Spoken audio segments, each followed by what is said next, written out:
What up, Dave? How are Hey, you doing? I'm doing awesome, Shelby. It's a gorgeous day here in North Texas, and just loving being here at the house outside talking to you. Two of my favorite things. You have a beautiful backyard. Oh my goodness. Looks It's amazing. really green right now. We've had just tons of rain, so grass is growing, everything's green, starting to get warm. Pool's getting nice to jump in if you want. So You didn't say warm. Is it no, warm like that? it's not warm yet. No, it's warmer, so it's getting there. Yeah. Yeah, we're actually experiencing a lot of rain right now. We haven't had rain in a while, but things are warming up here in Canada, specifically in Ontario, which is great. We've been in lockdown for quite a period now, so we're just itching to get out. Yeah. Well, here in Texas, we've been out of lockdown a bit, kind of free. So it's been nice to get back to somewhat normalcy. Yeah, absolutely. So, for those of you who are going to be listening into this conversation and haven't met Dave before, Dr. Dave Tuck, amazing guy, chiropractor, coach. Do you want to share a little bit about yourself so that my listeners Yeah, know a little bit it all started. I was born in 1969, and then all of a sudden I went to chiropractic school and graduated and opened my practice up here in North Texas about 28 years ago, actually, almost 29 now. Wow. So yeah, I've been just built a practice, had two or three over the years. I just love helping people in that aspect with their wellness and health issues. And about 20 years ago, I started working with Dr. Demartini, one of our mentors, getting certified in his work. So I started doing consulting work outside the office on people that were having emotional issues, because I recognized early on in practice that the emotional stress is affecting my patient's ability to heal. So Yeah. I need to add this piece to what I'm offering people. So that was a really huge thing. So I've been doing that for about 22 years now. So now I'm kind of full time doing that. I've got doctors that are running the clinic and loving coaching and traveling and teaching and speaking and having great conversations. So I love it. I feel like I would love to be a practice member in your clinic just to see your cool outfits that you wear every day. I love your shirt, by the way. yeah, thank you very much. I love it. And I Yeah, feel like it definitely speaks to the flair of your personality, which I absolutely love. thank you. And actually, I'm at the house right now. This is also a retreat center. I bought this place about 14 years ago, and with the specific plan to create a retreat so people can come and have transformative weekends or weeks or even days with their relationship, health, career. So loving being here in North Texas. So I love it. And for those of you who don't know who I am, I'm Dr. Shelby. I am a corrective care chiropractor in Waterloo, Ontario. I've been in practice for, I think, going on 5 or 6 years, something around there, and as well doing some mindset coaching and consulting, which is super inspiring and a big piece to healing. So I thought it would be really amazing to speak with one of the best, and that is Dr. Dave Tuck. Today, I thought it would be really cool to jump in and talk about resistance. So where do you want to begin? well, I was thinking of when you mentioned that topic today. It's been on my mind, and it made me look back on my life at times where I felt resistance and how I reacted when I felt resistance. Early on in my life, when I was learning about life, I would maybe encounter resistance, and I would either think, "Oh, I'm being in resistance. It must mean I'm not supposed to do it," or I would get resistant and say, "You know what? Screw it. I'm going to go anyway." And so it was interesting to see all these times where I would not listen to that feedback, which I think is what resistance is a great feedback for us to either stop, take a breath, do some more due diligence, because it's trying to teach you something, right? Resistance, and to learn more about, what's the next step. So I found it very helpful to just look and appreciate resistance in my life, because it has helped me to get clear, really more than anything. I love that. And so I heard take a breath and see what the feedback is saying. or the resistance is saying? What's your process where you're just tapping into what is that feedback? What is it trying to say? Yeah. I mean, now I feel that I am wiser in regards to when I feel the resistance. To me, I'm like, okay, there's a feedback of resistance. Something's inside telling me, giving me a message that there's a little bit of resistance to what I'm about to do. So I pay attention to that now more and stop, take a breath, analyze what's going on. What's the resistance coming from? What's my intuition telling me? Am I missing something here? Do I need to do a little more due diligence? Is this even the path that I want to go on? Let's just double check to make sure I'm clear on this. And sometimes it's like, you know what? The resistance is saying, no, you need to tweak a little bit and go do this instead, which is beautiful. Because I know in my life in the past, if I didn't listen to that and I went anyway, you get a big lesson, right? So then you eventually finally get to this other point. So I try to listen now because I found it very costly to not listen to my intuition over the years. You know, when I'm getting resistance and I just ignore it, it's costly on you. You got to. It's very costly to make mistakes in business and in life sometimes. You know. Yeah. I agree with you completely. When yeah, earlier on when I was experiencing resistance, like say if there was something I was going to do, something that needed to get done or I perceived needed to get done, if I had that resistance, I would just be like, okay, not doing it, and like procrastinate on it, hesitate, get like literally try to avoid it versus just saying, hey, what's going on? What is this message that's trying to come out? What's it trying to tell me? Working with resistance over the years, one of my processes is just like write it all out and get it out of my head. And then sometimes what I perceive as the resistance isn't actually the resistance. And there's like usually something underlying. And the two biggest things I've noticed with resistance for me personally is that if I'm feeling it in my body, one, it's usually because whatever I'm about to do is going to take more time than I want it to. And so for me, well, you know me, I'm all about efficiency and effectiveness, especially around my time. And so if there's something that I'm like, oh, that's going to take way more time than I want right now, maybe it's not as high priority, then it's like, okay, I'm just not going to do it. And then I get this resistance if that task actually needs to be done.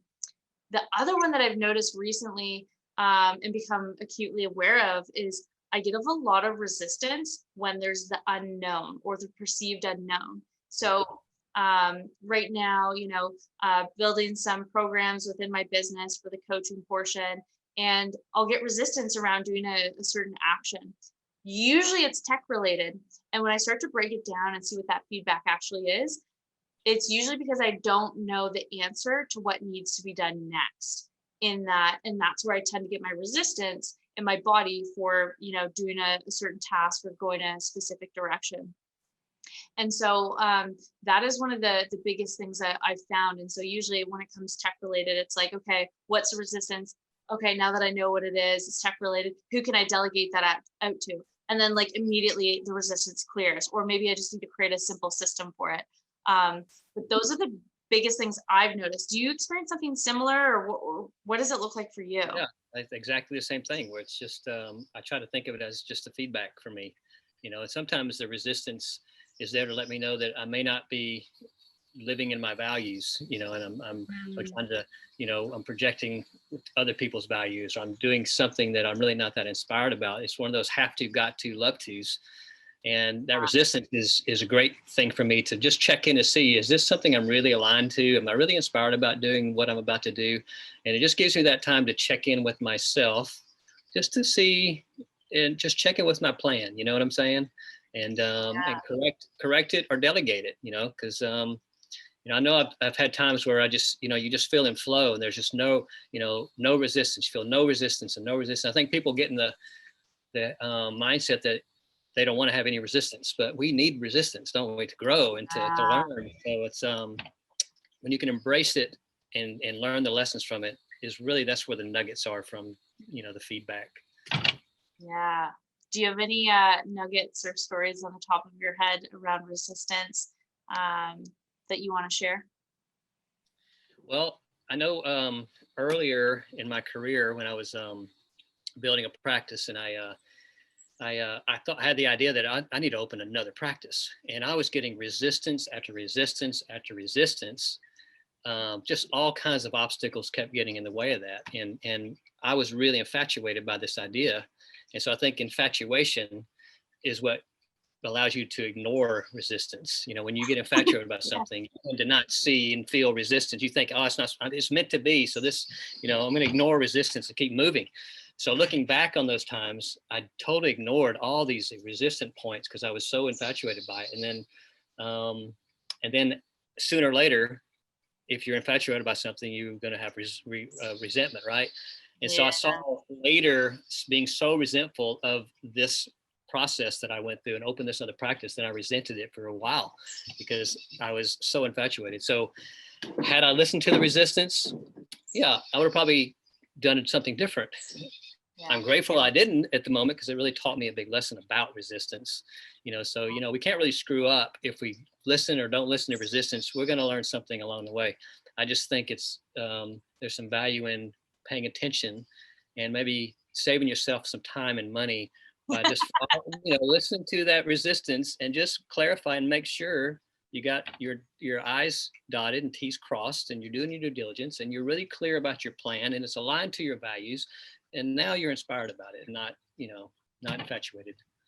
Yeah, no, I think that's so important. And I've even noticed over the years, what's interesting is when I do feel resistance and I don't actually address it, I tend to change my eating patterns. And usually I'll have things that are like more higher in sugar, or maybe I'll want like an alcoholic beverage or things like that. So it's really interesting to see the effects of resistance too, and if you don't address it, and what are some secondary effects that could, you know, come into play that could actually impact your highest values, or could impact your ability to move further along in your goal. So yeah, I think it's really beneficial and helpful when you're just so aware of, okay, there's resistance.